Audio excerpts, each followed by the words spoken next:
नमस्कार, आप देख रहे हैं सिटी पोस्ट लाइव और मैं हूं दीपक शर्मा। कौन सा अपना पता बताएं, कौन सा अपना नाम, निकले थे जगजीत ने हार गए गांव। तो यह जो 4 पंक्तियां हैं, यह इंस्टाग्राम पर अगर आप स्क्रॉल करते हैं तो आपको कुछ न कुछ देर बाद किसी न किसी इंस्टाग्राम के फैन के मुंह से सुनाई पड़ेंगी। क्यों? क्योंकि महानगर में जो लोग रह रहे हैं उनकी अपनी चुनौतियां हैं। वे गांव को मिस कर रहे हैं, अपनी मिट्टी की कमी महसूस कर रहे हैं। तो ये जो 4 लाइनें हैं, इनको लिखने वाले कवि हमारे साथ हैं, निलय उपाध्याय। हम इनसे जानेंगे, हम इनसे समझेंगे कि जब इन्होंने यह 4 लाइनें लिखी थी तो इनके दिमाग में क्या था। बहुत बहुत धन्यवाद। यह सवाल ऐसा है जो आत्मा को झंझोड़ देता है। आज़ादी मिल गई, अंग्रेज चले गए, लेकिन शायद अंग्रेज नहीं गए। इस पूरे दौर को उत्तर फिरंगी काल कहा जाता है। अगर आप वादों को देखेंगे तो सबसे पहले आप लोग कहते हैं ब्राह्मणवाद। वाद का मतलब जिसका सभी लोग अनुसरण करें। सारी जातियां, सारे धर्म ब्राह्मणों का अनुसरण करता था। उसके बाद से क्षत्रियवाद भी आया, क्षत्रियों का लोग अनुसरण करने लगे, एक दूसरी तरह की जीवन पद्धति शुरू हो गई, फिर लोग क्षत्रियों का अनुसरण करने लगे। लेकिन ये सिर्फ संस्कृतिवाद एक तरह से अगर आप इसको कहें कि जब अंग्रेज आए तो हम अनुरोध करना चाहेंगे कि ये जो 4 लाइनें इंस्टाग्राम पर चलती हैं, हम चाहेंगे कि शुरुआत आप इस पूरी कविता को हमें सुनाकर करें। वो छोटी सी ही कविता है कि कौन सा अपना पता बताएं, कौन सा अपना पता बताएं, कौन सा अपना नाम, कौन सा अपना पता बताएं, कौन सा अपना नाम, निकले थे जग जीतने हार गए गांव। बाप रे बाप हार गए गांव, माई रे माई हार गए गांव। तो ये जो पीड़ा है कि हार गए गांव, कौन ऐसा होगा जो बेंगलोर में, हैदराबाद में, मुंबई की ज़िंदगी में रह रहा होगा और अपने गांव को मिस नहीं करता होगा, अपने गांव की, अपने मिट्टी की कमी महसूस नहीं करता होगा। तो यह जो संबंध बनाने की कोशिश, अब महानगर तो कोई छोड़ नहीं सकता है, रोजी रोटी तो वही है, कैसे पुल बनाने की कोशिश आप कर रहे हैं? यही मैं पहले बताना चाहता था इसके पहली की पंक्तियों में कि जो ये फिरंगी चले गए या फिरंगी आए तो एकाएक देखिएगा कि सारे ब्राह्मण का खाना बदल गया। बदलाव आपको 7 चीज़ों से आता है। बदलाव भोजन से आता है, बदलाव वस्त्र से आता है, बदलाव आवास से आता है, बदलाव शिक्षा से आता है, बदलाव चिकित्सा से आता है, बदलाव कला से आता है और संस्कार से आता है। 7 ही तरह के बदलाव होते हैं अगर जीवन में बदलाव होता है। तो अंग्रेज़ों के आने के बाद आप देखेंगे कि करीने से ये 7 चीज़ें बदल गई। हमारा भोजन बदल गया, हमारा ड्रेस और कुर्ता पैंट हम लोग नहीं पहनते थे, कपड़ा बदल गया, घर बदल गए, हमारे घरों में आंगन होता था, है ना। हमारी शिक्षा की पद्धति बदल गई, जो ज्ञान की पद्धति थी वो सूचना की पद्धति में बदल गई।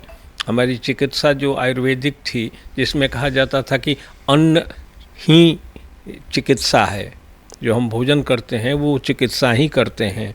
हमारी कलाएं छूट करके कहाँ चली गई, संस्कार छूट करके कहाँ चले गए। और इस अंग्रेजियत के चक्कर में न तो हम भारतीय रह पाए और न अंग्रेज बन पाए, और आज न तो फिरंगियों के साथ खड़े हैं न भारतीयों के साथ खड़े हैं। आज का मूल संकट जो है वो यही है। आप रहते हैं शहर में, लेकिन आपकी तमाम पद्धतियाँ आधी गांव की है, आधी शहर की है। आधुनिकता और परंपरा के बीच समन्वय नहीं हो सका और एक ऐसी गंध मची है जैसे जल में मिट्टी को घोल दिया गया हो। और सारे संकट की वजह ये है। आपने लिखा है कि जिन्हें कहीं नहीं जाना होता है वही हड़बड़ी में होते हैं। जिन्हें जाना होता है वे तो एक कदम सड़क बनाते हैं और उस पर चलते हैं और फिर अगली कदम के लिए सड़क बनाते हैं। इसके कितने गहरे मायने हैं, इसको सिंप्लीफाई करने की कोशिश लोग करते हैं और हर कोई एक अलग अर्थ लेकर आ जाता है। मैंने भी जब ये लाइनें पढ़ी तो मेरे दिमाग में भी एक अलग अर्थ आया। आपने जब लिखा तो आपके दिमाग में क्या बात थी? ये मेरा उपन्यास है पहाड़, दशरथ माझी पर जो लिखा गया था। तो इस पूरे राजनीतिक अव्यवस्था के बीच जिसको पता है कि स्टेशन जाना है, अगर पहले से तय है तो वो भटकेगा नहीं। वो जानता है कि मुझे स्टेशन जाना है, मुझे पता है कि कितने बजे मेरी गाड़ी है, मुझे पता है, तो उनको कोई हड़बड़ी नहीं होती है। और लक्ष्य जिसके पास नहीं है, ये पूरा एक आपको एक छोटी सी पंक्ति लगेगी और छोटा विचार लगेगा, लेकिन जब आप इसके गहरे जाएंगे तो ये पूरी दुनिया को नहीं पता कि वो किधर जा रही है, पूरी दुनिया को नहीं पता कि वो कैसे जी रही है। थोड़ी देर पहले हम लोग बात कर रहे थे कि आगे बढ़ने की होड़ में रास्ता पीछे छूट गया है। ये इसलिए हुआ है कि कहाँ पर जाकर के रुकना है, कहाँ से यात्रा की शुरुआत करनी है, हम इसको जानते नहीं हैं। लेकिन जो जानते हैं कि उपनिषद की पंक्ति जो कि अंतिम सत्य मृत्यु है, हम 70 या 80 साल के लिए ही इस धरती पर आए हैं, जिस दिन वे इस बात को समझ जाएं उस दिन सारी होड़ ख़त्म हो जाएगी। लोग सुनते हैं, पढ़ते हैं, जानते नहीं हैं। तो यह कहीं न कहीं यह अपने हर चीज़ रियल भी होती है, हर चीज़ इमेज भी होती है, हर चीज़ मेटाफर भी होती है। एक लड़की होती है जिसका नाम सीता है, एक सीता इमेज भी होती है और एक सीता मेटाफर भी हो जाती है। तो उस तरह से हर पंक्ति, इस पंक्ति में कि जिन्हें नहीं पता कि वे कहाँ जा रहे हैं, उन्हें हड़बड़ी इसलिए होती है कि तो जानते ही नहीं कहाँ जाना है। मैंने जब इन 4 लाइनों को पढ़ा तो मेरे दिमाग में बुद्ध है। हो सकता है कोई और पढ़ा तो उसके दिमाग में कुछ और बात आएगी। मैंने जब ये 4 लाइनें पढ़ी तो मुझे लगा कि यही तो माइंडफुलनेस है, यही तो बुद्ध की बात है कि वर्तमान में रहो, जिस क्षण में हो उसी क्षण में रहो। तो ये जो भागम भाग है, यह जो उतावलापन है, डिस्परेशन है, यह हमें कहाँ ले जा रहा है? देखिए, गांधी जी ने भी एक बार इस बात की चर्चा की थी कि जो लोग शांति से जीना चाहते हैं उनके लिए पृथ्वी और साधन बहुत है, नीड के लिए बहुत है, ग्रीड के लिए छोटा है।